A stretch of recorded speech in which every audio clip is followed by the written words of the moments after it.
Buenos días todavía. Entramos en la última de las sesiones académicas.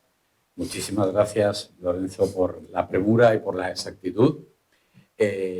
Por supuesto, 15 segundos apenas para agradecer de manera muy particular a mi querido amigo Emilio del Río para que haya buscado un rato para acompañarnos.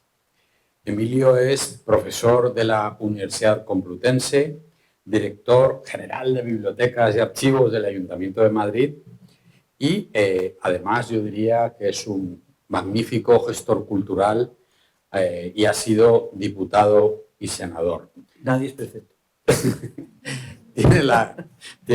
Posee, es la palabra adecuada, la Gran Cruz de Alfonso X el Sabio. Y si me permites, Emilio, yo quisiera compartir contigo simplemente la idea de que eres un hilo conductor. Yo creo que en el contexto de un seminario seminario prospectivo que termina, sin duda el poder compartir alrededor de esta conferencia de clausura el mar y el mundo clásico, ¿dónde están los hilos conductores? ¿Dónde están las brechas? ¿Dónde están las franjas? ¿Dónde más allá de el enorme peso de la experiencia medida en términos de información, en términos de datos que nos abruman, ¿dónde está realmente esos hilos conductores? Creo que forma parte de cómo podemos, querida María, saber hacer las preguntas para encontrar las respuestas oportunas. Y en ese sentido creo que nos movemos en un marco de humanidades renovadas. Hemos hablado mucho de historia, pero también de literatura, de filología, de aprendizaje, de pedagogía, de tradición marítima, de cultura científica y tecnológica. Bueno, pues como en un acto mágico, yo creo que Emilio va a poder mostrarnos los hilos conductores que nos unen con el mar y el mundo clásico. Además, bueno, pues Emilio tiene una larga trayectoria, especialmente en radio, y en este momento sigue con un podcast, Locos por los Clásicos, y con Verba Volant, un programa maravilloso que es mucho más importante que el fútbol los domingos, Almirante. Esos que hablaban de luchar contra el fútbol, aunque también eres muy futbolero, Emilio, lo sé. Muchísimas gracias, Isco. Donde tú me convocas, yo estoy siempre, ¿no? Hay una frase muy bonita en latín, que era uno de los principios de Cicerón, ¿no? Ubi libertas, ¿no? Ubi libertas ixum. Yo estoy donde está, y mi patria, ubi libertas y mi patria, ¿no? Donde está la libertad está mi patria. Pues donde está Manolo estoy yo también, ¿no? Ubi Manolus sería, ¿no? Ibisum, ahí estoy yo. No, de verdad, y es un honor estar aquí y de esfuerzo nada, o sea, es un placer extraordinario.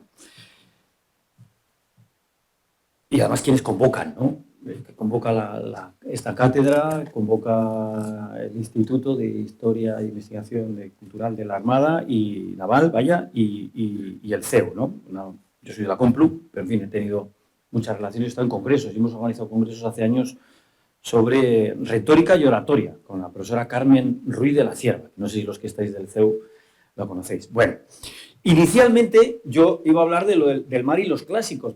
Vi Armada y dije, pues Naval, digo, pues hablamos de esto, ¿no? Pero luego, como vi que el programa iba de español, pero hablo del otro, no tengo ningún problema. Esto es como lo de Groucho, estos son mis principios, pues si os gusta tengo otros, ¿no? Pero podemos hablar del mar y los clásicos, ¿no? Pero como vi que la mayor parte del programa tenía que ver con el español, quería jugar un poco con el español, que además nos ponemos siempre muy serios, ¿no? Decía el gran Chesterton que serio no es lo contrario de divertido, que lo contrario de divertido es aburrido, ¿no? Entonces se puede ser serio y divertido. Yo lo intento, otra cosa es que lo consiga. Bueno, y entonces digo, bueno, pues vamos a hablar del español y vamos a jugar con que en realidad lo que hablamos es un latín un poco evolucionado, pero dos reflexiones en torno a lo que acabo de escuchar. Como director general de Archivos, Bibliotecas y Museos del Ayuntamiento de Madrid, me entusiasma la idea del nuevo archivo, ¿no? Me parece fantástico y vamos, es para septiembre, ¿no? Está previsto para septiembre la inauguración. Sí, es mejor decir otoño. Yo cuando me toca, ¿cuándo se va a inaugurar esta biblioteca? Digo, para el 24. ¿Cuándo el 24? Pues, no lo sé. Pues sí, para otoño. Vamos, me parece fantástico. Yo cuento siempre en clase que los primeros testimonios escritos tienen que ver con un archivo. Eso que se encuentra, esas tablillas que se encuentran ahí por Persia, los primeros testimonios de escritura, tienen que ver con contar cosas, ¿no? Y la institución más antigua, que depende de la Dirección General, por cierto, hay un departamento de históricas, la más antigua del Ayuntamiento de Madrid, es el Archivo Municipal. O sea, que tiene, dice, no, la biblioteca histórica tiene 100 años, la musical tiene 110, el archivo 500, como tal. O sea, que eso es imbatible, ¿no? O sea, que somos lo que somos. Yo siempre digo que tenemos compartida la política de defensa, tenemos compartida las monedas, la moneda, la política económica con la Unión Europea, las fronteras se deciden también en Europa. Lo que no tenemos compartido es la cultura, ¿no? Somos la cultura es el alma de una nación.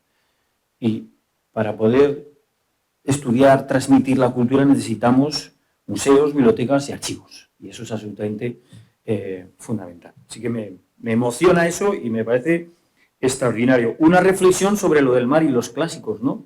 Pero yo voy a centrarme más en lo de que la lengua que hablamos, aunque no nos demos cuenta. Y una reflexión, que es lo que iba a contar en un primer momento, que luego dije, bueno, pues hablamos de esto otro, ¿no? Hablamos del español y del latín. Al final voy a hablar solo de esto y no del español y del latín. Hay una palabra genial en griego y en latín para definir el mar, que es pontus. No sé si han hablado de esto estos días. Pontus. Esto cuando oímos pontus, ¿a qué nos suena? ¿A qué nos suena? Puente. Es mar. En latín da puente. Un puente es algo que une, ¿no? Es así. Y el que hace los puentes, que era un cargo muy importante en Roma, era el pontífice, que tenía un sentido religioso. Entonces eran los dueños de los puentes. Construían y controlaban los puentes en España hasta hace unos cuantos, poco más de un siglo, ¿no? Y en muchos puentes se conservan todavía las aduanas para cruzar los puentes, ¿no? O sea, esto tenía una importancia extraordinaria. El Papa es el pontífice, ¿no? El sumo pontífice. Es lo que une, pero no has dicho que es mar. O sea, el Mar Negro, en el mundo romano y en el mundo griego, es el Ponto Euxino, una cosa ahí muy remota, donde estaba.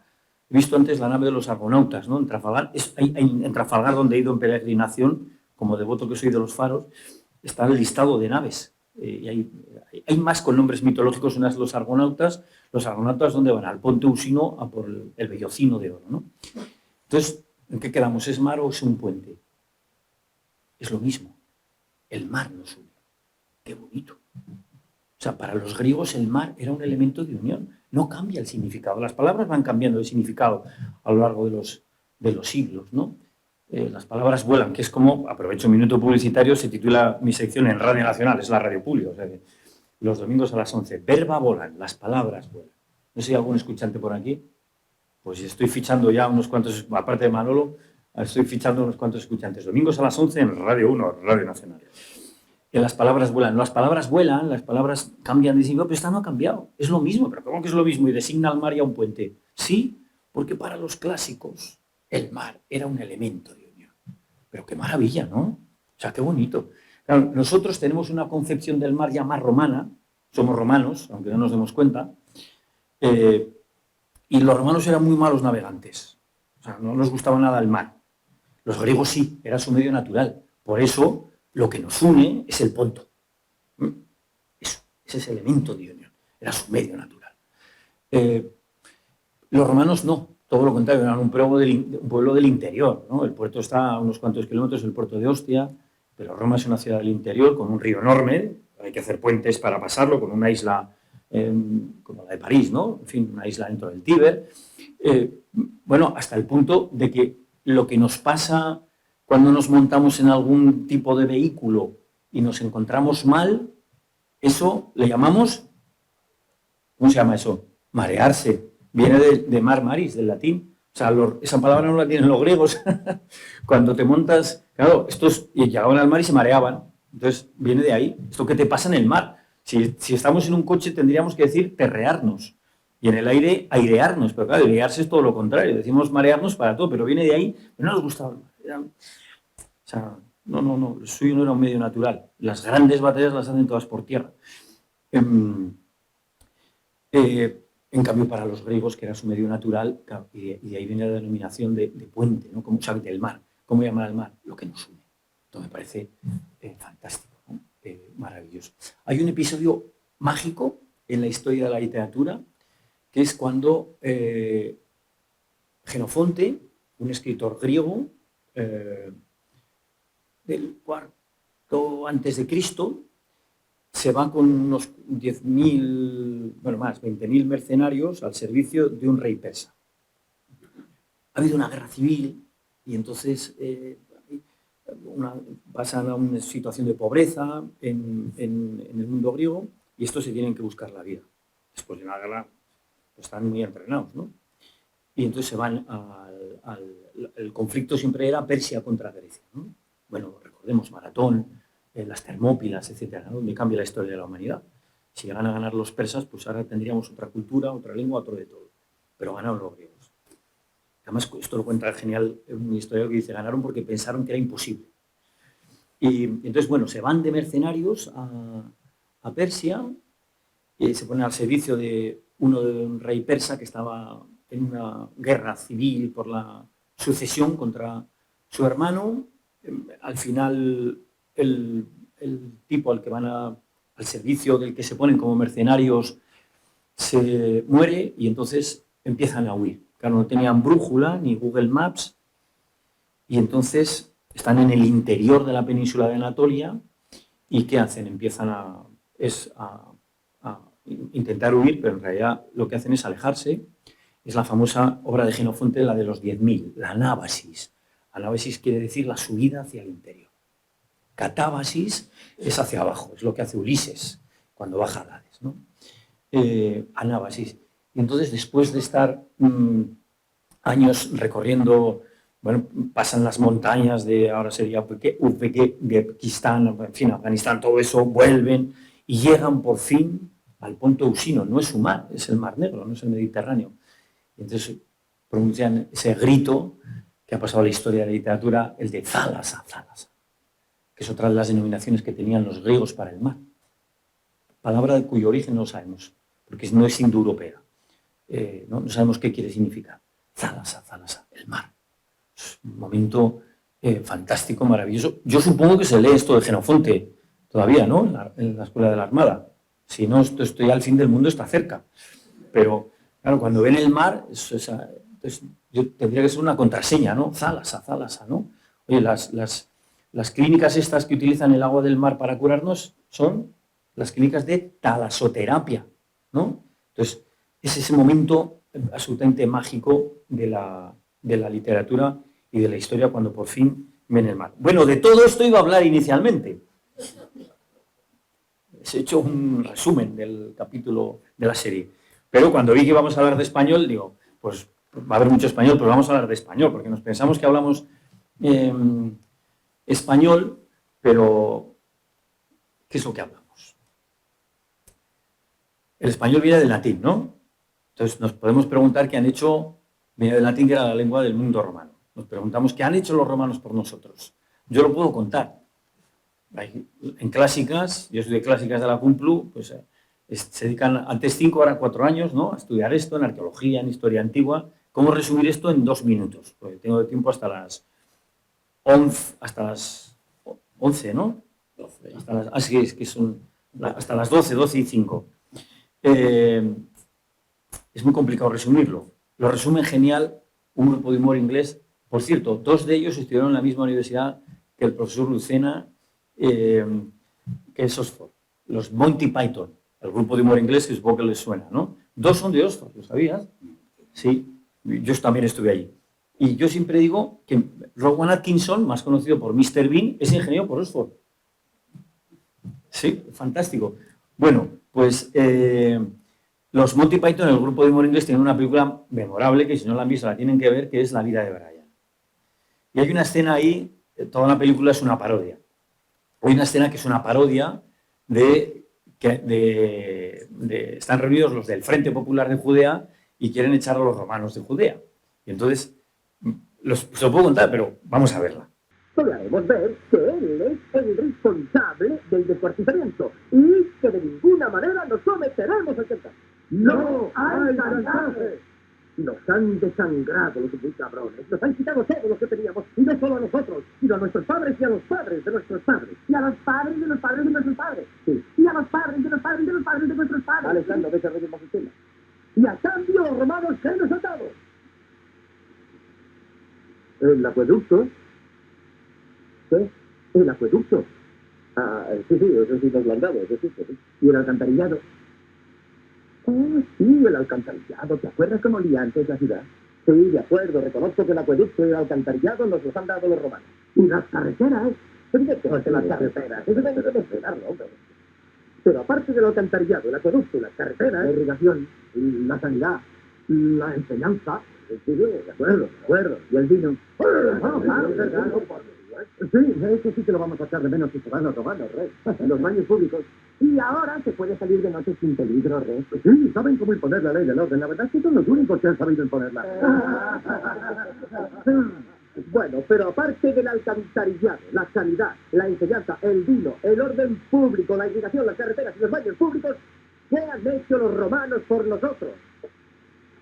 Nos han dado la paz. La paz que te follen, pero. Es que esta escena es buenísima, fantástica. Recuerdan la película, ¿no? Hay tres cosas que no dicen aquí los Monty Python. Nos han dejado el concepto de un ciudadano desde el punto de vista jurídico, del kiwis como tal, y la relación de uno con otro, de una persona con otra desde ese punto de vista jurídico y de todas con la cosa pública, res pública, es decir, el derecho. Que eso está en todo el mundo, ¿eh? Aunque no ve en países cuya lengua y cultura no tiene nada que ver con la lengua y cultura latinas, China, o sea, la India, Japón, ahí está el derecho. Eso es una de las grandes contribuciones. Nos han dejado el humor, y pensaba, pero es que el humor es genético. Sí, ya, a ver, es cultural como todo, ¿eh? La forma que tenemos de entender el humor tiene que ver con nuestra cultura. Y los romanos, esto lo dice Mary Beard, la latinista inglesa, es de Cambridge, nadie es perfecto. Vamos a hacer. Dice que es una de las grandes contribuciones, la manera que tenemos nosotros de entender el humor, que es cultural también, viene de los romanos. Y una tercera que no dicen ahí, que es el latín, ¿no? El latín de la que viene, de cuya lengua vienen las lenguas romances, la nuestra, el español, casi todas las lenguas peninsulares, no el euskera, aunque tiene muchas palabras el euskera del latín. Me encanta cuando voy al País Vasco y digo, bueno, me voy a despedir en latín, agur. Y se me quedan así todos gruñendo y digo, a ver, digo que agur es latín, ¿eh? Viene de augurium. El portugués, el italiano, el francés, que están en prácticamente todo el mundo.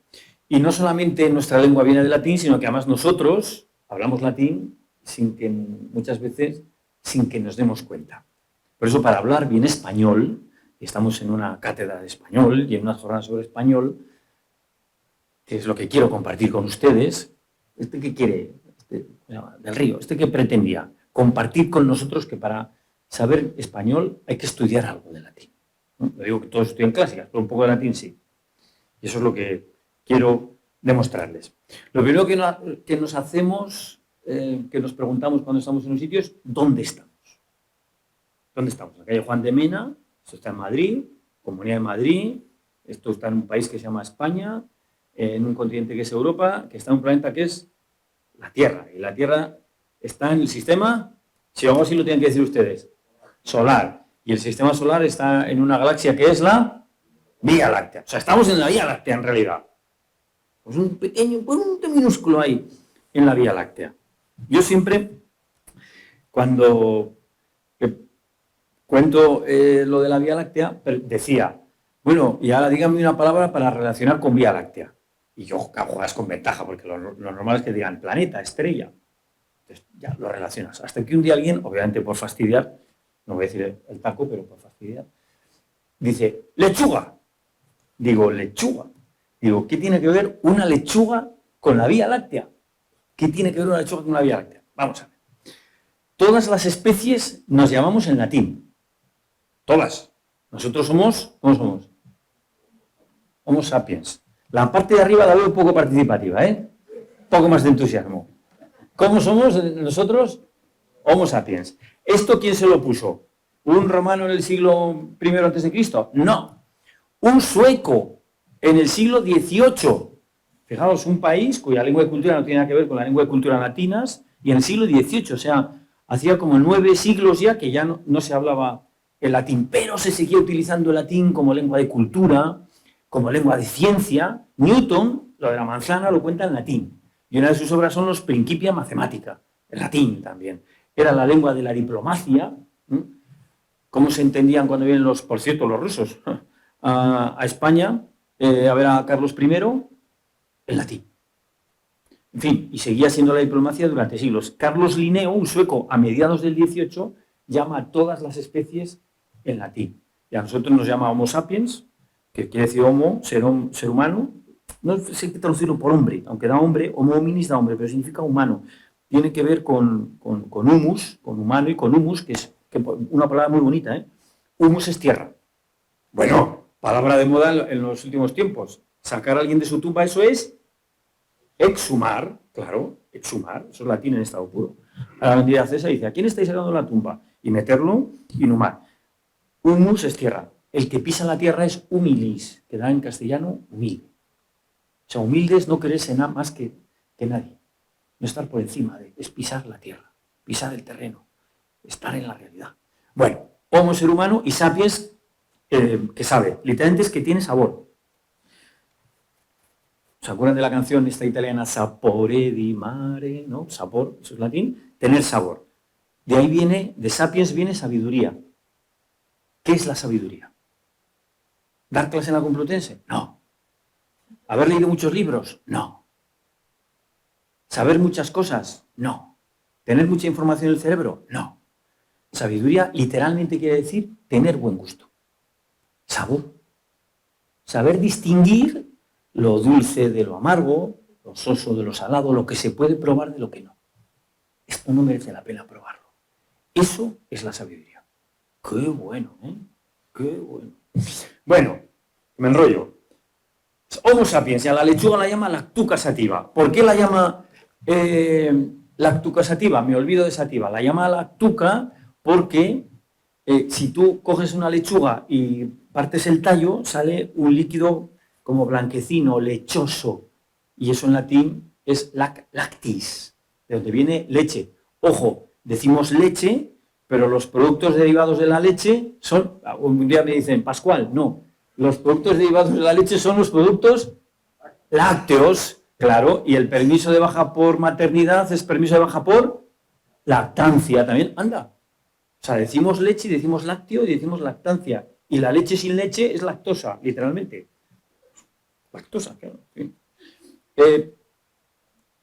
Y la mala leche también, sí. Y estamos, anda, pero no hemos dicho que esto es latín. Sí, o sea, estamos hablando latín, aunque no nos damos cuenta. Esto es fascinante, ¿eh? Porque en 3.000 años que tiene esta lengua, de la que viene la nuestra, ha cambiado el paisaje, ha cambiado el clima, ha cambiado la orografía. La península se hunde por el sur, bascula. No España, me dicen España no se hunde. Iba a hacer un comentario, no lo voy a hacer. Pero la península es la que bascula hacia el sur y se levanta por Galicia, ¿no? Por eso tenemos las rías. Y luego encima el terremoto de Lisboa pues contribuyó a que, por ejemplo, el puerto romano de Baelo Claudia esté enterrado en el mar. Pero los romanos, ¿qué pasa? ¿Que salían con submarinos? No. O sea, entre que baja un poco y el terremoto que hundió todo, pues no te digo nada. Bueno, entonces ha cambiado todo esto y las palabras no han cambiado. Qué material tan resistente es el lenguaje, ¿no? O sea, por eso cuando trabajamos con el español, o sea, estamos trabajando con un material de una resistencia extraordinaria, fantástico, ¿no? O sea, tenemos que tener en cuenta que tenemos entre manos. Parece que nos damos mucha importancia al material que tenemos entre manos. Tenemos entre manos un material no tangible, que es la lengua, y que es de una fuerza y de una resistencia impresionante, ¿no? Y la muestra la tenemos en el latín. 3.000 años después seguimos utilizando muchas palabras que no han cambiado. Y todo lo demás que está en torno a nosotros ha cambiado. Bueno, lactuca sativa. O sea que, ya hemos visto, vía láctea quiere decir vía, otra palabra que no ha cambiado, ¿no? No ha cambiado. Vía, eso es latín, en estado puro, ¿no? Es camino, ¿no? Viajero, viandante, viaducto, vienen de ahí, y láctea, de la leche. El camino de la leche. O sea, ¿y ustedes dónde están? En el camino de la leche, hay que decir. Y la lechuga siempre bien grande. Y por cierto, ya que hablamos de esto, ¿por qué llamaron así camino de la leche a la galaxia en la que estamos? Nosotros ahora, yo soy muy friki de la astronomía, ¿eh? No sé si hay alguien aquí que comparta esta debilidad. Soy el único friki de la astronomía. Sí, alguien más ha dicho por ahí. Ahora, cuando descubrimos galaxias y planetas y estrellas, les ponemos unos nombres aburridísimos. Bueno, excepto la NASA, que la nave que ha mandado a espiar a Júpiter, ¿saben cómo se llama? Esto es genial. Juno. Juno es la esposa de Júpiter. O sea, Júpiter era un adúltero. O sea, hay un meme que es la mitología clásica sin la vida sexual de Júpiter, ocupa esto. La mitología clásica con la vida sexual de Júpiter, ocupa todo esto. Entonces Juno, con razón, estaba mosqueadísima todo el día y estaba espiando a las amantes múltiples que tenía Júpiter. Y es fantástico, la NASA sabe más cultura clásica que nosotros, que un país cuya lengua y cultura viene del latín del mundo clásico, porque a la nave que va a espiar a Júpiter y a las lunas de Júpiter, que tienen los nombres de los amantes, de las amantes de Júpiter, la llama Juno. Fantástico. La nave, la misión que ha enviado ahora para llevar a la primera mujer a la luna se llama Artemis. Diana, la diosa femenina por naturaleza, la que no quiere saber con los hombres, que se asimila también a la luna. Bueno, los clásicos llamaban también, como ahora la NASA, con historias, con relatos, a lo que les rodeaba. Y para Vía Láctea, le llamaron Vía Láctea a la galaxia en la que estamos. ¿Por qué? Porque esto tiene que ver con un mito que pinta Rubens en un cuadro que tenemos aquí al ladito en el Museo del Prado. Este cuadro representa a Juno, la mujer de Júpiter, que según Rubens le está dando de mamar al pequeño Hércules, y el que está detrás cobardemente escondido, era un cobarde además, antes mujer, es Júpiter. Y dice, a ver qué pasa. Júpiter se acuesta con una mortal, le daban igual diosas que mujeres. Entonces se acuesta con una mortal que es Almena, y tiene un hijo que es Hércules. Es hijo de Zeus, pero es hijo de una mortal, y por tanto no es Dios, y como buen padre quiere que su hijo sea Dios. ¿Y qué tiene que hacer? Tiene que mamar de la leche de una diosa. ¿Y qué hace? Le dice, va a su mujer y le dice, mira, tiene un hijo con otra, ¿le das de mamar? No. Además Rubens lo pinta coge muy bien la cobardía de Júpiter, que se esconde ahí detrás del carro. Cuando está dormida Juno, en la mitología griega, le pone al pequeño Hércules a mamar. Claro, Hércules ya de pequeño era un bestia enorme, un bruto, fuerza de Hércules, Herculio, ¿no? Decimos, entonces le hace tanto daño que se despierta y de una reacción instintiva se lo quita del pecho. Y queda flotando en el espacio, un chorro de leche, como si fuera un camino de leche. ¿Cómo hemos dicho que se dice camino de leche en latín? ¿Cómo? ¿Perdón? Vía Láctea. Claro. Y por eso, ese camino de leche que queda flotando en el espacio da nombre a la galaxia en la que estamos. Y como digo, en nuestro lo más sagrado que tiene cualquier tribu, pueblo, comunidad o país son sus símbolos. Porque detrás de estos símbolos están generaciones y miles de personas que han dado su vida por ellos y que han trabajado para que estemos nosotros aquí. Cuando se quema un símbolo de estos, se está insultando a todos los de entonces. Lo más sagrado son los símbolos. Y en nuestro símbolo están las columnas de Hércules y dos palabras en latín que, aunque me aparte del objetivo principal, quiero contarlo. Supongo que se lo saben, pero cuando Hércules hace uno de los trabajos que le encarga Euristeo, de los 12, es coger las manzanas de las Hespérides, vuelve a Grecia y al pasar por Gibraltar pone una columna a un lado y otra al otro, ¿no? en África. Y dice, non plus ultra, aquí no paséis que no hay nada más allá. No más allá, quiere decir. Ultra es más allá y plus más. No más allá. Y esto se queda ahí durante siglos, hasta que llegamos a América. Y entonces decimos, anda, pero sí que había algo más allá. Y le quitamos el no. Este país nuestro, que es tan derrotista, oye, hemos sido capaces de darle la vuelta a Hércules, al mito, a la mitología. Hemos vencido incluso a la mitología, a Hércules. O sea, por favor, somos capaces de todo. ¿No? Está en nuestro símbolo, está en nuestro escudo, es nuestro lema. Somos capaces de ir más allá, le quitamos el no, ¿no? En fin, esto hay que recordarlo, ¿no?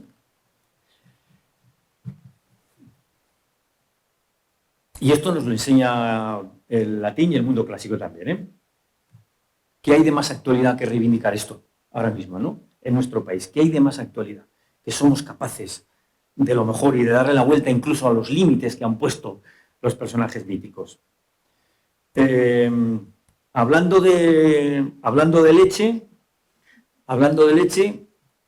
cuando tenemos dos grandes jugadores, ninguno de ellos está ya en el Madrid ni en el Barça, y ya no son tampoco grandes jugadores, pero bueno, hasta hace poco lo eran. Cuando alguien es muy bueno, decimos que es la leche.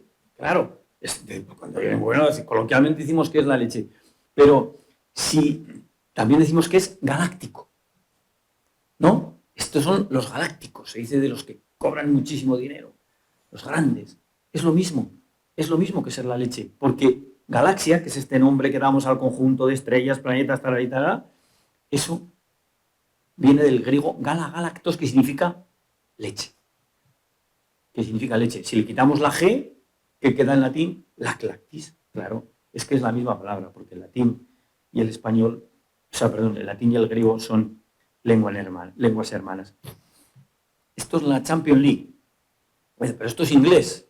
Bueno, pero es latín, que es de lo que se trata. Yo lo que quiero es convencerles de que para saber bien español conviene estudiar un poco más de latín, ¿no? Y para defender el español tenemos, por tanto, que defender también el latín. Es inglés, pero viene del latín. El 80% del vocabulario del inglés viene del latín, el del diccionario. Esto lo dice Richard Vaughan, que le ha puesto su nombre a una cadena de televisión. Esto es una cosa muy seria, ¿eh? Para enseñar inglés. Y del que se habla habitualmente, el 60% del vocabulario del inglés que se habla habitualmente viene también del latín. O sea, que no solamente es necesario para el español, sino también para el inglés.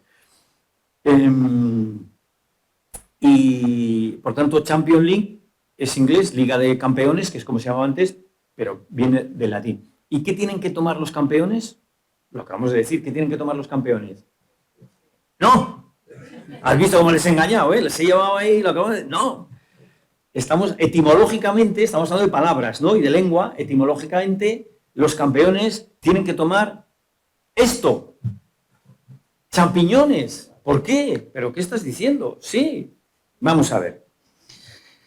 Champiñón tiene que ver con el latín campus. Campus. Campus en latín significa, y en español, campo. O sea, lo opuesto a la ciudad, urbs, ¿no? La urbe. Sales de la urbe, te vas al campo. A partir de campus, el latín es campo, pero luego pasa a tener un sentido militar. ¿Por qué? Porque al norte de Roma, una vez que pasas las murallas, había una gran extensión de terreno donde entrenaban las legiones que ocasionalmente tenían que estar en Roma, normalmente no estaban en Roma, obviamente, ¿no? O que venían a desfilar. Pues cuando venían a desfilar después de un triunfo, los tenían unas cuantas semanas para que se les bajaran los humos. Esto es buenísimo, y ya saben que al general que desfilaba le ponían siempre a alguien al lado, ¿no? Detrás, que decía, recuerda que vas a morir, ¿eh? Bueno, memento mori. Y los tenían ahí. Entonces había un templo de Marte, que es el dios de la guerra, y por eso campo, que en principio es campo naturaleza, pasa a tener un sentido militar. Pasa a tener un sentido militar. Luego lo pierde, pero en principio lo tiene. Bueno, lo pierde no del todo, porque todos hemos estudiado una figura histórico y literaria que es Rodrigo Díaz de Vivar, el Cid, campeador. ¿Por qué le llamaban campeador? ¿Porque cultivaba lechugas ahí en su pueblo en Burgos? No, porque ganaba batallas en el campo de batalla. Había un cargo que es mariscal de campo de batalla, o sea, está ahí, ¿eh? Campo. Luego pierde el sentido militar, pero todavía quedan algunas palabras. Un derivado de campo es campio campionis. Eso es latín. En español, campeone queda campeón, en inglés champion. Campeón. Primero es el que gana algo en un campo de batalla. Después pierde el sentido militar y queda como campeón, el que ha ganado algo. Pero me hace mucha gracia porque cuando decían que el fútbol es la continuación de la guerra por otros medios. De hecho, ha habido guerras. Hay una cosa de Kapuscinski, el gran periodista, la guerra entre Honduras y El Salvador, que titula La guerra del fútbol. O sea, pero es la continuación de la... Claro, mucho mejor que se enfrenten dos selecciones que no... A pesar de que haya hooligans, por cierto, los hooligans no es nada nuevo, ¿eh? O sea, esto ya estaba en el mundo clásico también. Que no una guerra. Pero me hace gracia, dice, campeón, tiene ahí un sentido de militar, ¿sabes? Oye, hay que esforzarse, hay que luchar mucho, hay que vencer, como si fuera una batalla para conseguir algo, ¿no? No, es que ahora como dicen que no a la competitividad, o sea, un campeón es el que ha ganado algo después de una lucha, literalmente. Bueno, eso, como digo, se pierde, la parte militar. Campus da, acabo ya así, campus da el nombre a un producto que crece en el campo. El sufijo diminutivo en latín es ulus. Campus más ulus da campaniolus. Campaniolus, aquí sí que la palabra vuela después en el significado, da nombre a los productos pequeños que crecen en el campo. Esto da en francés champignon, palabra que nos presta el francés. Las lenguas siempre se han prestado palabras. Primero fue el italiano, luego el español, muchos años, tiene que ver con el poder político y económico, luego el francés y ahora el inglés. Lo malo es que cogemos palabras de inglés aunque las tenemos en español. No es que nos preste podcast, que no tenemos una cosa para eso, es que utilizamos business en lugar de primera, en fin, o Horse Week en lugar de la Semana del Caballo, o Save the Day, que si me pongo malo, en lugar de apúntatelo en la agenda, ¿sabes? En fin, bueno, entonces nos presta la palabra y eso es champiñón. Es curioso porque de pasar a significar algo que sale en el campo, pasa a denominar algo que saben cómo se cultivan los champiñones, ¿no? Necesitan oscuridad total. Las primeras vías abandonadas, túneles del tren, ahí vieron, bueno, aquí nos ponemos las botas para cultivar champiñones, ¿no? Por cierto, España es una gran potencia de productora de champiñones. Uno de cada 2 champiñones que comemos en Europa es español y además es nutritivo y buenísimo y generamos negocio en España. Comen champiñones. Pero a lo que voy, los campeones, etimológicamente, ¿qué tienen que comer? ¿Qué tienen que comer? Champiñones, claro, porque campeón y champiñón son la misma palabra. Y por eso, y termino ya con esto, hace años ganamos, después de muchos años sin ganar nada en competiciones deportivas, ganamos, primero fue la Copa del Mundo, ¿no? Y después la Copa de Europa. No sé si recuerdan que la celebración fue cerca de aquí, en la Plaza de Colón, y que ejercía de maestro de ceremonias el portero suplente de la selección, Reina, que luego ha sido comentarista en el último Mundial, por cierto. Yo no soy muy futbolero, pero decía Albert Camus, que el gran escritor del 20, uno de los grandes, ¿verdad? Uno de los grandes intelectuales, además, decía que todo lo que he aprendido de la moral de los hombres lo he aprendido en el fútbol. Entonces, Reina dice, ejercía de maestro de ceremonias. Claro, él era el portero suplente. No sé si recuerdan que el portero titular, que se casó con Sara Carbonero, no me acuerdo. En serio, Casillas. Era Casillas. ¿Qué hacía Reina en el banquillo? Estudiar latín. No es broma. Por eso, cuando están celebrando en Colón la victoria, en ese momento, en lugar de cantar campeones, campeones, que es lo que se canta cuando se gana algo, cantó esto. ¡Camarero!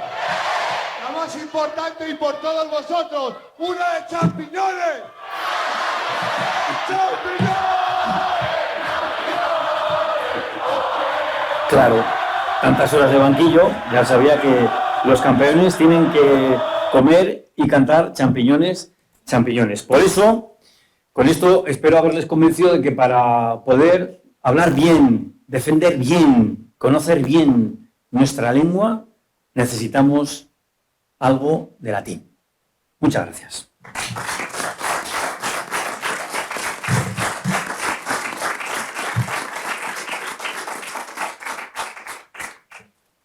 Muchísimas gracias, querido Emilio. Bueno, me quedo con 2 o 3 frases. Seguro que María podría estar de acuerdo o no. La resistencia de las palabras, creo que Carlos, esto lo expusiste ayer de una manera estupenda. La fuerza de los símbolos me parece también un término, una expresión feliz.